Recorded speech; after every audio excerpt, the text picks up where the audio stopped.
Hey guys, I'm Desikan and today's video is going to be a review video on this foundation, which is the LA Girl Pro Matte High Definition Long Wear Matte Foundation, which is the matte counterpart of this LA Girl Pro Coverage High Definition Long Wear Illuminating Foundation. This is a foundation that I tested out about 8 months ago, and I got this one in the shade Warm Beige, and this foundation is very dewy. Like sometimes it's a little too dewy for me and it looks a little too wet on my skin. So this foundation, I have used up almost this much of it, and I use this by mixing it in with my other foundations, especially matte foundations and foundations that are a little bit light for my skin, because this foundation is a tad bit too dark for my skin tone. So that is about this foundation. Now let's move on to the LA Girl Pro Matte Foundation, which we are here for. This foundation is now available on Nykaa, and you get this for 1,250 rupees, and you get 30 ml of product in this. You can get it for much lesser price when there's flat 25% off on LA Girl. I think that's the right time to pick this one up. And my shade in this foundation is light tan. I find that it matches me pretty well, but it is a little bit dark for my skin. I love that it has yellow undertones to it. That's what I look for in foundations. Most of the foundations that you find, especially in the international market or even in the domestic market, is a little too white based, and it's a little too neutral for my liking, because my neck has strong yellow undertones. I don't know if you can see it on camera, but if you see it in person, I have strong yellow tones on my neck. So if I have to match a foundation to my neck, it's either too light or either too dark. I don't actually find the right shade, but this one has the perfect yellow tones to it, but it is a little bit dark. You can definitely see a little bit of a difference between my face and my neck. So I'm an NC 40 to 42 in MAC. I used to be NC 42 when I last checked, but back then I was really tan, so I'm guessing that I've gone a shade or two lighter. So if you're NC 40, I think this would be your shade, and any other shade, like the shade lighter than this, that is medium beige, I think it has a lot more pink undertones to it, or it has a lot more neutral undertone to it. And the shade above this, I think, is soft honey, and that has a lot of peach tones to it, so that would not be the right shade for you. So again, NC 40, I think light tan would be your right match, even though it could be a little bit dark. They have about 14 shades in this range, which is not too good, but it's not very bad as well. Coming to the packaging itself, this is what the packaging looks like. It's a frosted glass bottle. Moving on to the application part, I tried it with a sponge and a brush. This is the YBP makeup sponge, which is one of my favorite tools to apply my makeup with, and this is the Wet n Wild buffing brush. Which side is better and what do I like? I find that both of this gives pretty much the exact same coverage. So in terms of coverage, you're not going to be missing out on much if you're going to choose between these two. But I feel like the finish is a little bit different when you use either of these. So with the sponge, I find that it kind of gives you like a very smooth application, and it doesn't cake up anywhere, and it kind of blends in beautifully onto your skin. With the brush, I did notice that it started caking up on my cheek area, which it never happens usually with any other foundation. Probably that did happen with this foundation because it is a little bit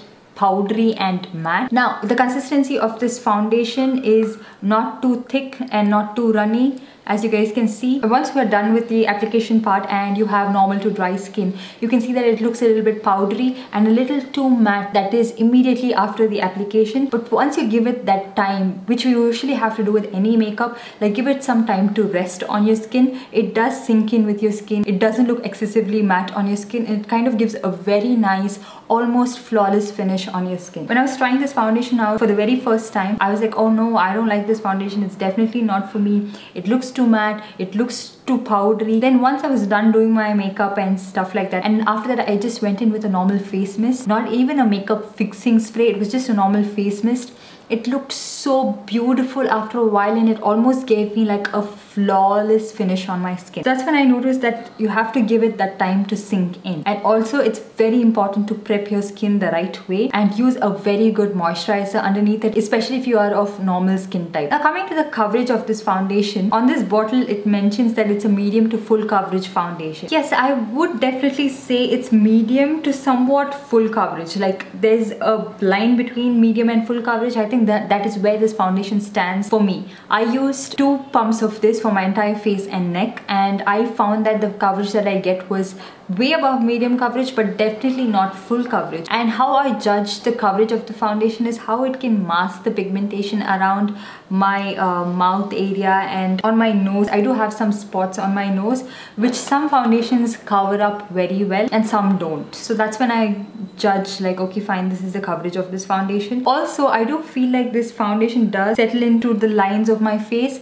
like the lines on my forehead and my spine lines, which most of the foundations do, except the PAC HD foundation, but it doesn't accentuate any texture on my skin. It's not clinging onto my skin weirdly, not kicking up around my nose, so I got a very nice finish out of this foundation. So in terms of the longevity of this product, it is definitely a long wearing foundation. It doesn't wear off from my skin, but if you are from a very hot humid climate, use a moisturizer accordingly. Use a moisturizer that is hydrating but not too greasy on your face, or even use a primer, any kind of primer that you like to make the foundation last a little bit longer. Also, one more thing, it does layer pretty well. Like, any product on this does layer very well. I have tested this with cream products and that's the best way I like it. Like, I like to use a cream highlighter and a cream blush with this product because of the finish that it gives. So when I use that, I find that it kind of counteracts the excessive matte finish on my skin. It's not like I'm going to add more and more matte products on my skin, so that is kind of subtle and it would subdue the excessive matte finish on my face. But today I did use powder products like a powder blush and a powder highlighter. It doesn't look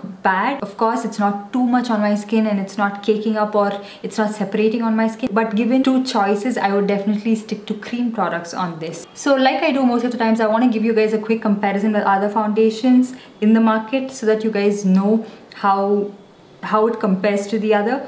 Now, the LA Girl Pro Illuminate, though similar price range, this is way too dewy. So if you have very dry skin, you can try this one out. Or if you have too many matte foundations and you want something to kind of settle that down and give a little bit of glow, you can use this. So the next foundation that is of a similar price range is the Loreal Infallible 24-hour foundation. This foundation is a little bit too matte sometimes and it has a lot of flashbacks, and if you have dry skin, this wouldn't look good. So compared to these two, I would recommend the LA Girl foundation over the Loreal Infallible one because you get better undertones in this and the finish of this is way better. And now compared to the Milani Conceal and Perfect 2-in-1 foundation, again I think these two are of similar price range, but this one has very few color selections available in India, so you have only about 6 shades, so a lot of people are not going to find their shade in this foundation. That is one point where you might choose LA Girl over this. And I think if you have oily skin, this would last way better on your skin than this one does. But this foundation, remember, it's full coverage and it's amazing, and I do really like this. Given these two, I do like both of this a lot and pretty much the same level, but I think I would go with the Milani foundation because of the coverage and the finish that it gives. It's not too matte on my skin,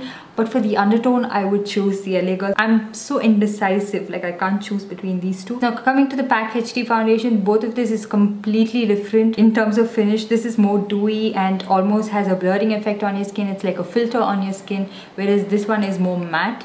And even though it looks flawless on your skin, this one has more of that blurring property. So if you are of dry to normal skin type, I would recommend PAC foundation over this. I think you would really like it.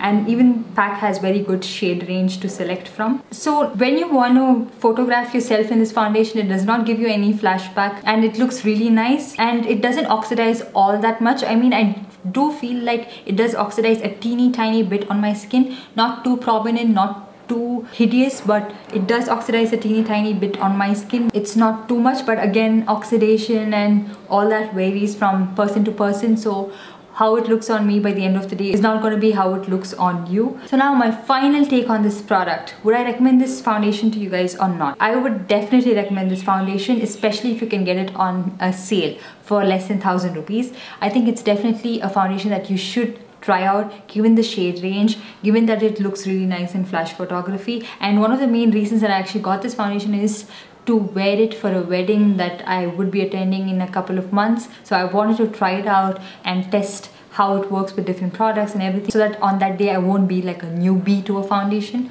And I really like the finish that it gives. Of course, the wedding I'm going to be attending is going to be in the winter month where my skin can get a little bit dry. That's when I'm going to be making my own concoction with this foundation, probably mix it in with the PAC HD foundation. So I would definitely recommend this foundation if you have normal and oily skin. I think this is like a game changer for people with oily skin. You don't have to worry about it fading away too soon. I think it would stay put on your skin if you use the right primer and a good setting powder for at least 5 hours, after which you can definitely see a little bit of fading. That's pretty much it. I hope you guys enjoyed this video and found it helpful. Do let me know if you want me to review any other product or anything, any other video recommendations that you have. Leave it in the comment section down below and I will look into it. Don't forget to watch my previous video, which I will link right here. I'm pretty sure that most of you would find this very helpful. Also subscribe to my channel. I'll see you guys in my next one. Bye.